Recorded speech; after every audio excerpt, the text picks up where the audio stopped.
RD9. Going a total of about 320 miles for right up under $700. And it's taking me out to Davenport, Iowa, and then back to Chicago on Laramie Ave.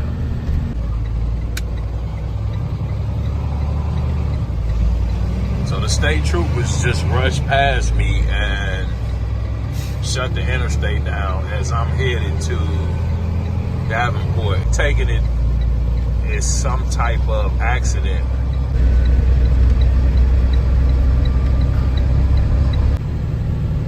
So now I guess we're being rerouted because I'm sure they're not gonna let us right back onto the on-ramp. Right, so traffic is now gonna have to go left.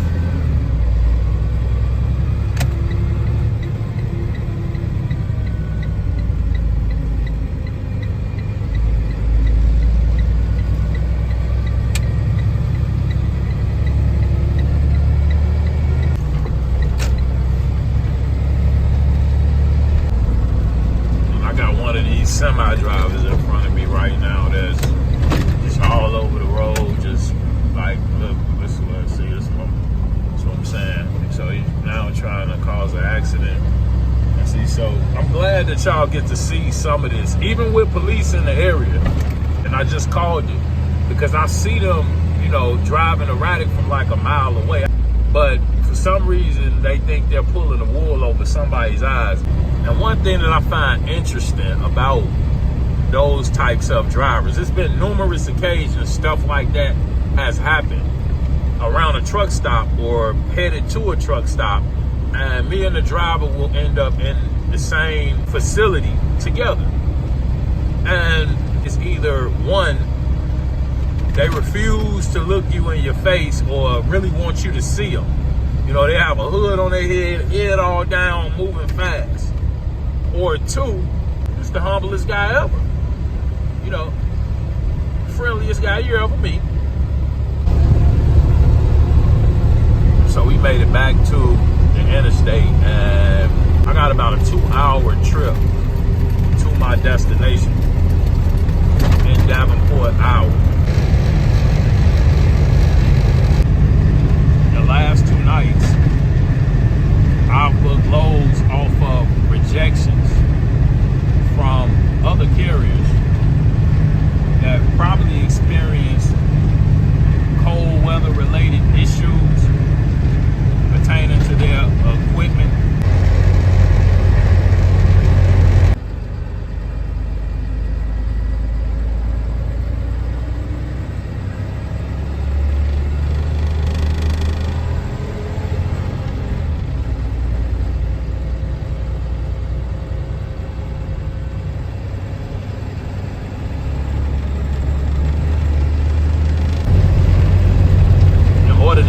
Equipment running in these type of temperatures, first and foremost, I will add a bottle of anti-gel in each filler. I'd also add a half a bottle of anti-gel each time I was going to leave the truck unattended for more than 10 hours. Next, I will utilize my block heater. There's a plug on your truck where if you're fortunate enough to be close enough to an outlet, you could use the extension cord and plug the truck up in order to keep the block and the engine oil warm while the truck's not in use during cold weather. Third, I would drain my air tanks. They collect moisture. You need to drain that moisture each time it gets full in order for it not to freeze. Finally, I add antifreeze to my airlines. That's the last thing that's gonna get you. One of the biggest misconceptions that I see with newer owner operators is that they believe that they can add 1 bottle of anti-gel every 3 to 4 fill-ups, and it's gonna protect their truck in the cold weather. And not to be Captain Obvious, But each time you add fuel, essentially you're diluting the anti-gel. So you need to add more anti-gel at each fill-up.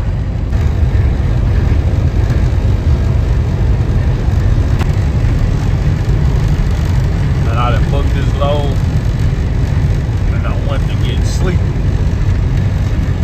I know a lot of y'all done been in that boat. I hate to have to do this to y'all, but I gotta wake up. Y'all bear with me, please.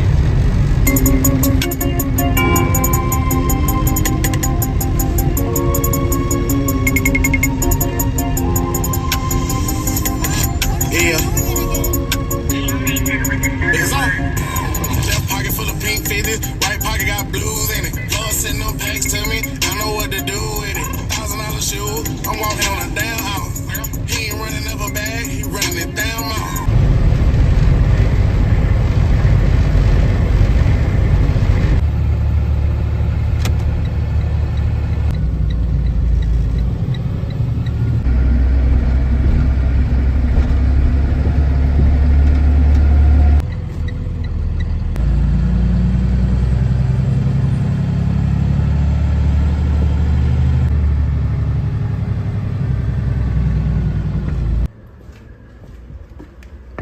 Approximately 3:27 a.m.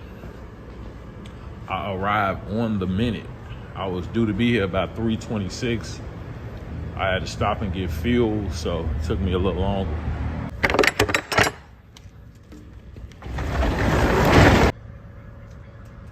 Looked like everything held up. Something I didn't get a chance to tell you guys, which actually turned out to be really good news. I had to stop going back to Chicago, which would have made this run about 320 miles.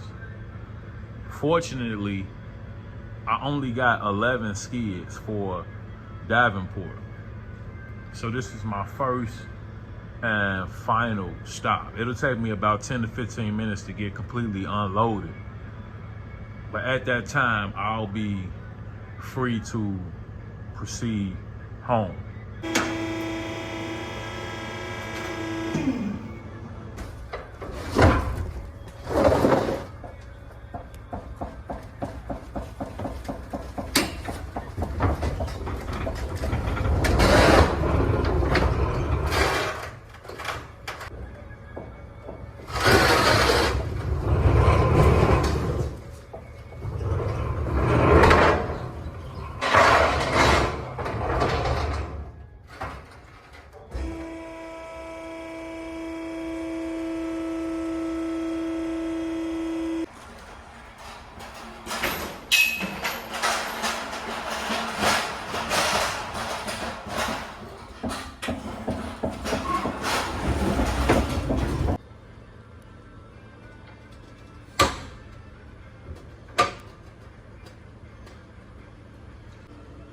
Muy frío.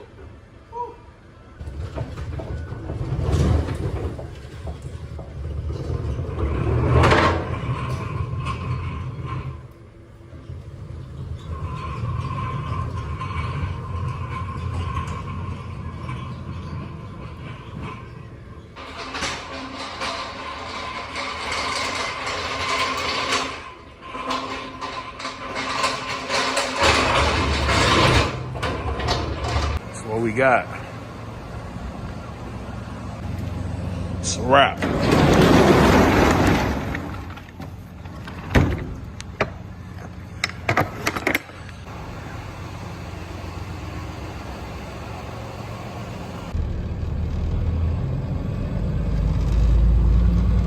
Before I left out of here, I literally just added some anti-gel to my tank.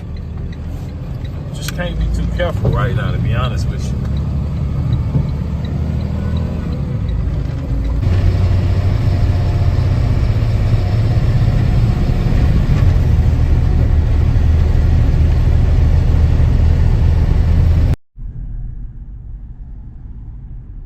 So I'm just finishing up that run out of Davenport, Iowa.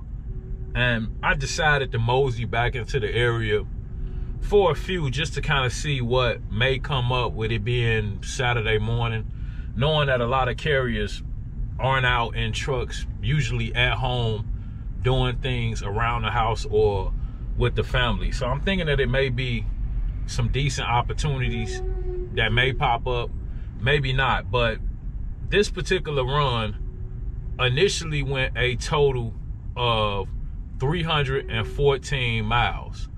It was a pick and 2 drops with a total payout of $691, $2.20 per mile.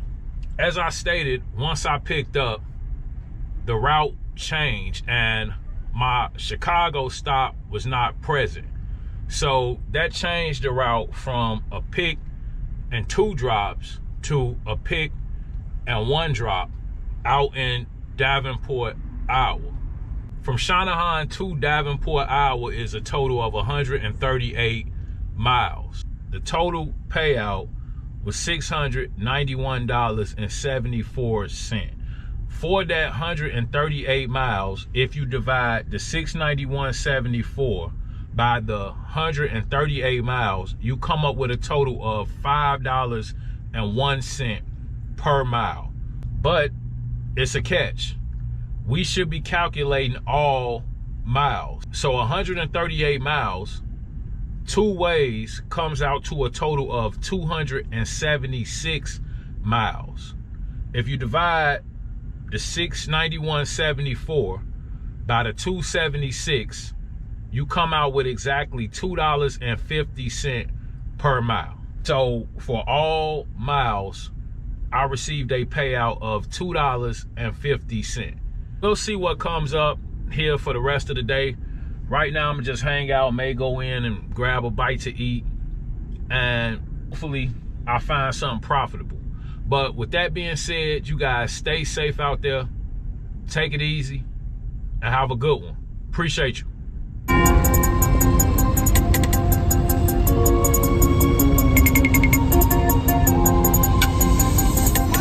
Yeah.